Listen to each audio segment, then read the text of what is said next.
Silahkan seduh kopimu dan simak video ini sampai habis. Jangan ngaku sebagai pecinta motor Vespa kalau kamu belum tahu sejarahnya.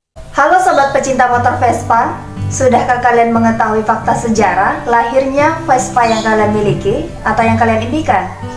Kalau belum, silahkan seduh kopimu dan simak video ini sampai habis. Motor Vespa yang merupakan produk buatan dari Italia banyak dikenal dari berbagai penjuru dunia dan digunakan. Sebuah produk motor klasik yang sampai hari ini masih mendapatkan posisi di hati para pecinta motor, terutama para kaum muda. Bahkan hingga di era modern ini, atau era milenial masih tetap mendapat perhatian dan diincar oleh para pecintanya, meskipun telah banyak pesaing-pesaing baru yang lahir dengan variasi yang mungkin bisa dikatakan lebih kekinian atau mengikuti style keinginan generasi muda hari ini. Modelnya yang unik dan bervariasi serta ketahanan mesin menjadikan banyak orang ingin memilikinya atau hanya sekedar mengoleksinya. Lihat saja, artis-artis kaya di Indonesia jarang yang tidak mengoleksi motor Vespa. Memang sih, motor Vespa itu memiliki daya tarik tersendiri. Namun tahukah kalian bagaimana sejarah terbuatnya? Mari kita ulas faktanya. Dikutip dari kompas.com, kejayaan Vespa dimulai saat Rinaldo Piaggio mengambil alih bisnis ayahnya menjadi perusahaan pembuat alat transportasi di Sestri Ponente, Genova, Italia pada 1884. Nah, pada awal abad ke-20, Piaggio sibuk memasok furnitur untuk kapal-kapal mewah di Italia dan kapal-kapal mewah asing.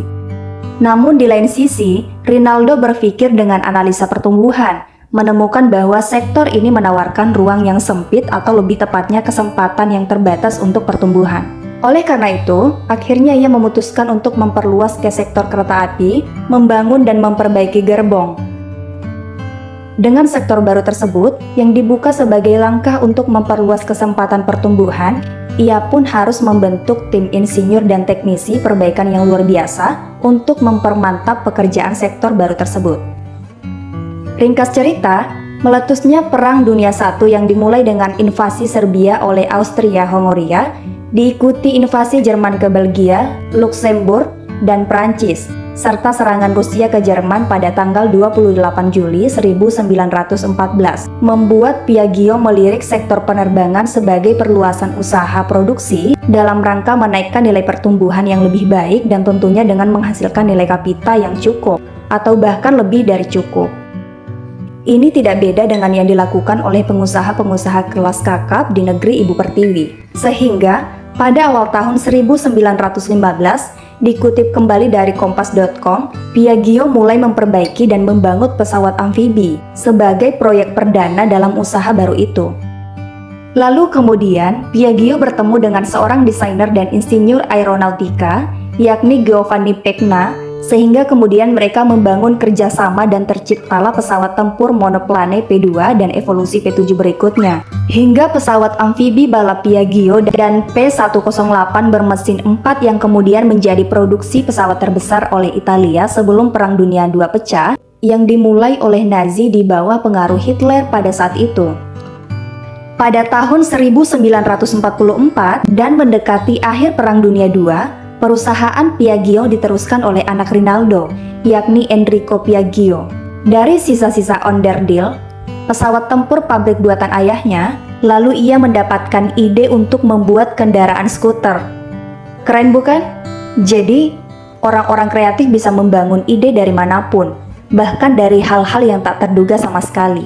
Dikutip dari Italiondisde.com, Enrico, sang penerus dari usaha ayahnya, membangun kembali pabrik Pisa dan Potendera untuk mengambil keputusan berani, yakni dengan beralih dari memproduksi pesawat tempur ke produksi sepeda motor. Mulanya, ia terkesima atau tertarik dengan kelincahan sepeda motor militer kecil buatan Amerika yang dijatuhkan dengan parasut untuk digunakan oleh pasukan sekutu pada saat itu, ketika mereka akan melawan pasukan Jerman di Milan dan Turin. Melalui ketertarikan itu, ia kemudian meminta untuk membuat sesuatu yang serupa untuk penggunaan sipil. Hingga kemudian, Corradino de Ascanio, seorang insinyur penerbangan, akhirnya membuat rancangan Vespa. Lalu ringkas cerita, lahirlah prototipe pertama Vespa menampilkan roda kecil, kursi besar yang empuk, mesin yang benar-benar tertutup, dan pelindung tinggi di bagian depan melindungi pakaian pengendara dari debu dan lumpur. Dengan prototipe yang tercipta melalui tahapan demi tahapan untuk menyempurnakan modelnya demi pertimbangan kenyamanan pengendara dan estetiknya sekaligus, akhirnya terciptalah motor elegan yang sampai hari ini masih diidolakan di kalangan anak muda, bahkan di kalangan orang-orang elit sekalipun. Oleh Enrico, sang pemilik, melihat bentuk bodinya yang khas dengan suara mesin yang mendengung, langsung berkomentar dengan mengatakan bahwa itu mengingatkan saya pada Una Vespa, yang dalam bahasa Indonesia berarti seekor tawon. Penamaan tersebut merupakan ide spontan dari Enrico saat melihat prototipe MP6. Motor ikonik dari Italia tersebut yang terbuat dari barang-barang bekas pesawat tempur hadir untuk pertama kali pada tanggal 22 April 1946. Kehadiran perdananya langsung mendapatkan tempat di hati para pecinta kendaraan sehingga ia langsung populer pada masa itu. Dan tercatat pada Juni tahun 1956, 1 juta Vespa telah diluncurkan dari jalur produksi. Ketika Italia merangkul kebebasan dan optimisme yang datang dari perdamaian, Vespa menjadi simbol bangsa. Bahkan hampir menjadi aksesoris fashion untuk pria tampan dan gadis cantik. Citranya terus menaik seiring popularitasnya di kalangan masyarakat. Bahkan hingga kini meski terbilang motor Vespa adalah motor klasik, masih terus diidolakan. Mungkin termasuk kalian yang sedang menyaksikan video ini.